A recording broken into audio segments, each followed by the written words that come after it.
son los nódulos hepáticos, cuándo preocuparse, Turca, y cuándo no preocuparse. Fernando, el equipo completo de la radio está de fiesta, te saludan, buen día.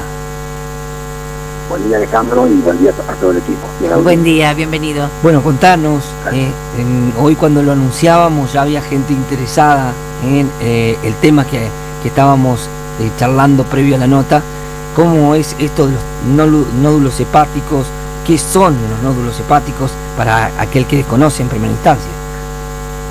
Bueno, primero siempre es buena la información porque la información ayuda a generar conciencia y no miedo, ¿no? O sea, uno trata de hablar de estos temas con ustedes, que son un medio de comunicación social, para que la gente interprete, en primer lugar, no tener miedo, pero sí tomar recaudos en relación a esto. ¿Qué ocurre? Puede ser que cuando uno se haga un chequeo y le hacen una ecografía, le digan, mira, tenés un nódulo. ¿Sí?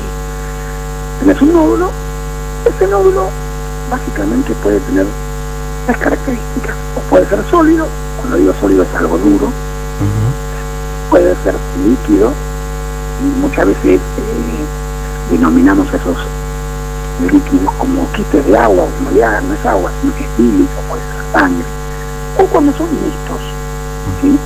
Los mixtos son aquellos que tienen una parte dura o sólida y una parte blanda o líquida.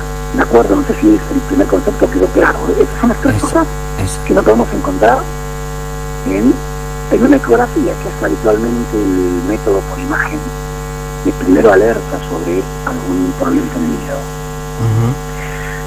hígado. Ahí básicamente nosotros tenemos que tener en cuenta, como dije, las características del nódulo.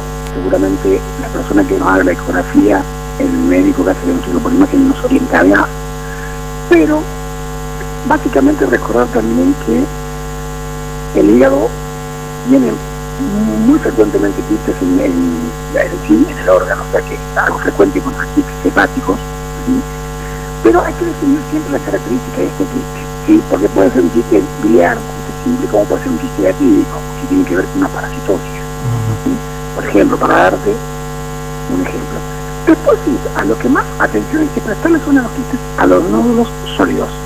Y los nódulos sólidos son los que mayor atención hay que prestarles, porque necesitarán probablemente, no digo que los otros no, probablemente una evaluación más exhaustiva con una tomografía computada o con una resonancia magnética. ¿Y por qué los sólidos? Porque ahí entran a callar las patologías que tienen que ver con el propio hígado, o sea, nódulos que nacen en el propio hígado, que pueden ser benignos, que pueden ser malignos, pero también aparece la posibilidad de que hagamos un hallazgo de una metástasis hepática, por ejemplo. ¿Sí? El hígado es el órgano en el cual los órganos abdominales en su mayoría hacen metástasis, por lo cual estamos ante la presencia de un nódulo más sólido. Seguramente hay que complementarlo con tomografía, con resonancia, y ahí ya tenemos que pensar en un especialista en lo que es patología del hígado, o el hepatólogo, o un cirujano hepatobiliar. Después los mixtos, bueno, la variedad también es muy grande, las causas que pueden presentarse, pero básicamente es esto, o sea, interpretar que si aparece un nódulo, tratar de ver un especialista para complementar la evaluación. Vuelvo a decirle, habitualmente la gran mayoría son quistes simples, quistes biliares, o sea, son líquidos, y no revisten mayor importancia. Fernando, ¿hay síntomas que pueden aparecer en la persona que lo lleve a detectar que tiene que hacer esta consulta?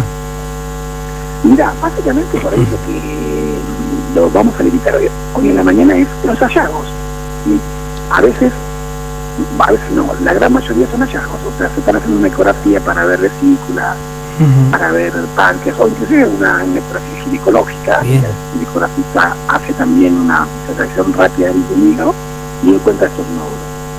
Por ahí, los mensajes claros en esta mañana: uno es, si hay algo en ecografía relacionado al hígado, un quiste, un nódulo, como no importa cómo esté descrito, y no dejarlo pasar, no asustarse, pero ver a un especialista para tratar de determinar el origen de ese nódulo que ha sido diagnosticado, vuelvo a repetir, habitualmente por ecografía, que es el estudio que más se hace hoy en la actualidad. ¿Cómo se opera cuando aparecen estos nódulos sólidos, por ejemplo? ¿O cómo se hace? ¿Cuáles son los pasos a seguir? Bueno, después, una vez que tengamos estos nódulos sólidos, ya diagnosticados por ecografía, podemos tener alguna información más. Por la ecografía que nos pueden indicar si, por ejemplo, están vascularizados. Eso significa si le llega sangre o no le llega sangre. Eso es una orientación importante para nosotros, los médicos. Y segundo, la tomografía y o la resonancia. Digo y o porque puede ser primero la resonancia y después la tomografía, pero habitualmente se complementan. Esto nos permitirá ver el origen probable. ¿Sí?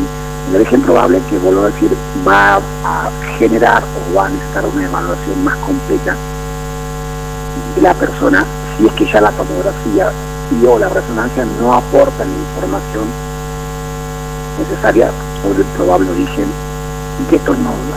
Doctor, le consulto, ¿las edades en las que podemos estar atentos con esto influyen? Mira, esto sí, habitualmente tenemos que pensar en adultos jóvenes, adultos, ¿sí? Básicamente esa es la edad. Pueden aparecer en niños, vuelvo a decirles, lo importante es, independientemente del diagnóstico, en el momento del diagnóstico, es tratar de complementar la evaluación. La ecografía es el primer inicio o el puntapié inicial de toda la evaluación. Claro, sí, sí. Vuelvo a remarcar los que por ahí sí deberían llamar más la atención o despertar más alarmas en nuestra cabeza, no me quiero como paso siguiente, es el hecho de que este nódulo sea sólido o que sea mixto. Fernando, ¿dónde te podemos encontrar habitualmente? Habitualmente yo trabajo en los consultorios del Dr. Villacerra, en Cerrito, y si no, en mis consultorios en calle 25 de Mayo, en la ciudad de Crespo. La primera consulta es fundamental, ¿no? Bueno, viste que hemos, dentro de todos los módulos que hemos tenido la posibilidad de compartir, yo apunto a la prevención, porque cuando uno trata del problema de arranque, las posibilidades de solución son mucho mayores. El porcentaje de solución es mucho más alto. Déjame destacar algo que haces muy bien, y lo sé, no me lo contás vos, pero sí me lo comentan y me cuentan un montón de pacientes que tenés en la región, que después de interactuar con ellos, intervenir, lo que sea, siempre les estás mandando un mensaje para ver que cómo van evolucionando, haces un seguimiento muy poco usual desde tu profesión, desde tu especialidad, y esto al paciente lo hace sentir acompañado y también confiado en lo que se ha hecho, ¿no?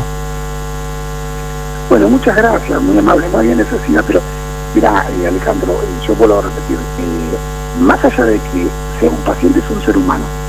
Hay que verlo como un ser humano primero. Exacto, totalmente. Y lo que yo hago es lo que debería hacer cualquier persona. Yo soy religioso, es lo que Jesús haría por mí, es lo que yo debería hacer por cualquier otro ser humano, que sea paciente o no sea paciente. Fernando, y ahí parte toda la premisa. Muchísimas gracias, como siempre, tener contacto contigo. Estos temas nos súper interesan y les súper interesan a la audiencia también, así que tengas buen domingo y seguimos con más temas, seguramente más contactos para que la gente tenga la información precisa. O sea, un gusto y que tengan una excelente finalización de jornada. Muchas gracias. Fernando Coronel, doctor.